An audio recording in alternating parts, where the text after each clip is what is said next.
Terrence Oglesby with me, field of 68, the second phase of Sweet 16. But, Terrence, let's discuss last night. My God, what a comeback by Texas Tech and Grant McCasland, the grittiness, the resiliency, and a absolute meltdown for Coach Calipari in Arkansas. Your thoughts about what Tech did?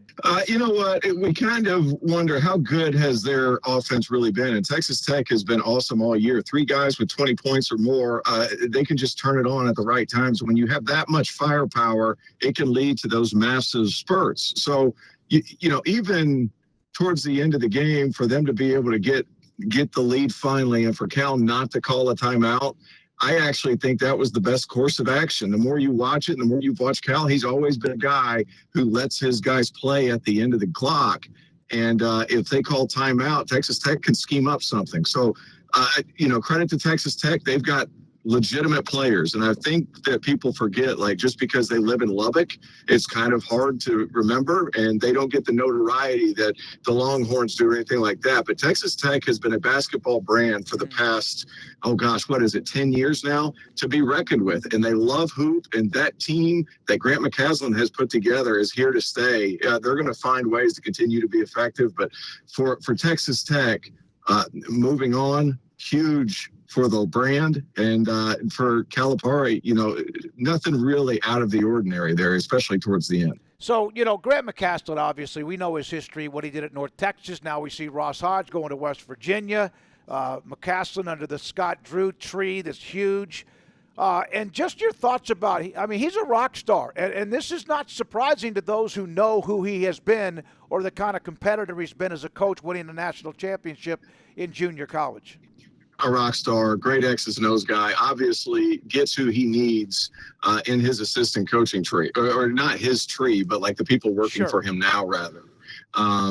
You know, the fact that he was able to get, what's the guy's name, Linder from Wyoming to run his offense. And you know, a lot of coaching today especially is very much a CEO role. And you have to hire the right guys, and he's done that. And he learned that from Scott Drew, too, is, hey, I need to hire guys that could eventually replace me if I'm going to have success. And I think that gets lost among a lot of coaches that feel like they have to be the boss all the time. He lets his guys, he empowers his guys, and to throw on top of the fact that he's just a terrific coach in his own right.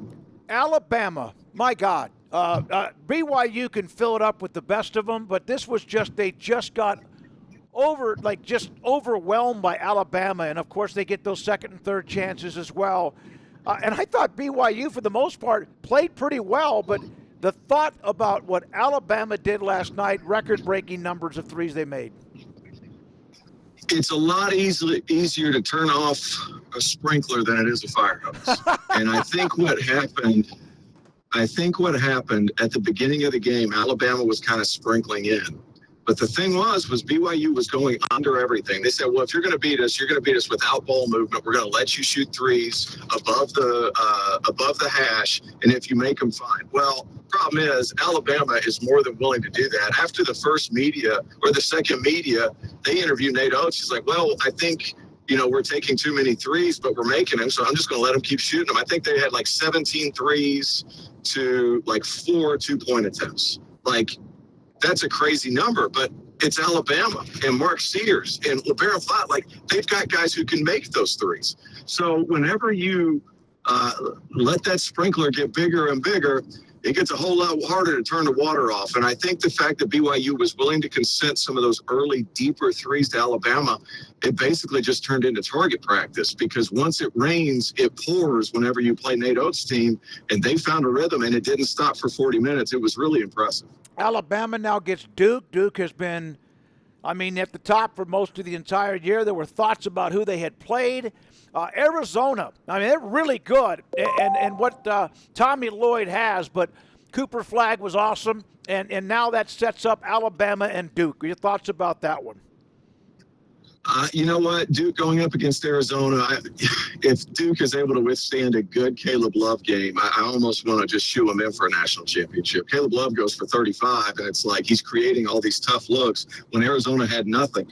And Duke still found ways to win. I thought there was a 6-0 run right at the end of the first half that really changed things for Duke. Cooper Flagg comes down, hits a pull-up. The play before, they have a quick slip screen that ends up in a Con Knipple 3 at the top of the key that was just so perfectly run and still contested. Doesn't matter.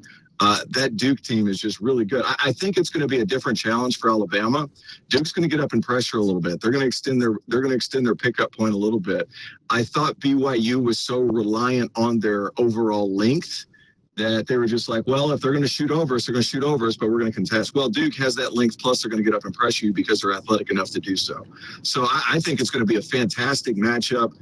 Cooper Flagg is as good, if not better, than advertised.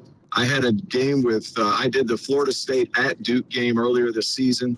It was an electric factory in there, and those guys are just so good, big, and athletic that you almost don't do it justice while watching it on TV. That's how good they are. And Cooper Flagg goes for 30. I don't know that anybody on Alabama's team can stop him, that's for sure. Terrence Oglesby, Field of 68. CBS Sports with us. A couple of more things about tonight's games. We have 4 games tonight. All of them have such intrigue, but I want to go straight to the one at the end because of the Big 12, who got the win with Tech last night late. They needed that. Playing Purdue in their backyard, the Boilermakers and Kelvin Sampson, and what a run it's been for the Cougars. What a run it's been for the Cougars, and what kind of draw did they get to be able to get Purdue in Indianapolis as a 1 seed? Yep, I know. Mike. That's crazy. That's crazy to even think about. But you know what? I love the defensive matchup between, Braden Smith and whoever they decide to put on him for Houston. Houston's so physical defensively. They have some tough shot makers when things break down. And I think that helps Houston because in previous years, it's been all defense. And then, they'd have to rely on a hard shot, but they didn't. There's some of the guys taking them were smaller. Now, LJ Cryer, he can't quite see over the defense, but he can get his shot off consistently. And they've got some front court options as well. But it's going to be the defensive game. They are significantly more athletic than Purdue. And I'm not saying Braden Smith, he's a great athlete, but he's small. I'm talking Fletcher Loyer. I'm talking around the perimeter outside of Braden Smith. I think Houston wins this game, and Kelvin Sampson makes yet another trip to the Elite Eight. Terrence, I like the fact that March Madness has always been about the Cinderellas in the opening week. And, there's been a lot of discussion about were there enough that survived and all of that. But now that you look at what we had last night and who we have tonight, these are bangers. I mean, it'd be nice to see Cinderella somewhere, but aren't these just 8 straight bangers of college basketball last night and tonight? 100%. And let's be honest, too. Like, this is what the ideal Field 68 NCAA tournament first weekend goes like this. 5 upsets, a bunch of close games, your best teams advance, and in the second round, all those teams that pulled off upsets, they get beat, and then you get the big dogs in the second weekend. Mm-hmm. We didn't get the upsets, but we got the big dogs in the second weekend. And you had, the Alabama game wasn't close. I thought that was an anomaly. But, the other games, terrific ball games. And then you look at what we have tonight, I mean, it's almost like they get even better. So I think this is a best case scenario for the second weekend. Did I want a little less chalk in the first round? Sure. I think everybody did. However, there's so many times where we have a great first weekend. I mean, think about it. What was it, 3 years ago or 2 years ago in Houston, where it ended up being like UConn, San Diego State, Florida Atlantic, and Miami? Like, it's not really what we want. Let's be honest. And I'm not trying to be like a big name guy or whatever. I played at Clemson.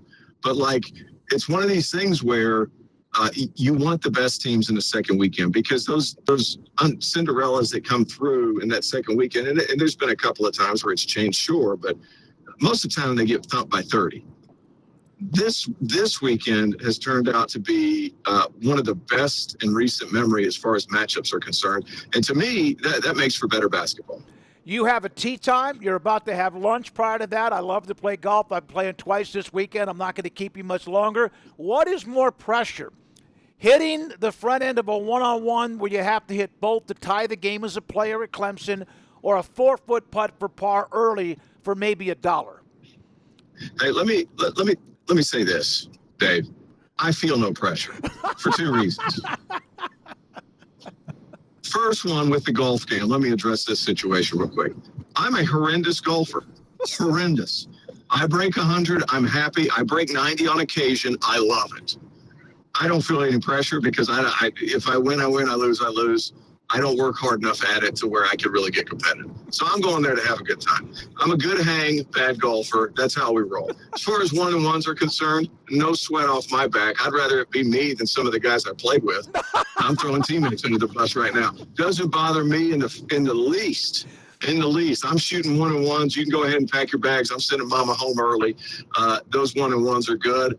The putt, I'm not even going to bother to discuss. Unbelievable, and nothing more exhilarating and frustrating once you get the fever, and you're going to get it when it comes to golf. You're going to get it. You're going to break 90, then you're going to want to break 87.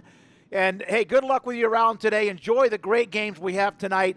What a great weekend for college basketball. Terrence Oglesby, CBS Sports, and the Field of 68 with us on 365 Sports.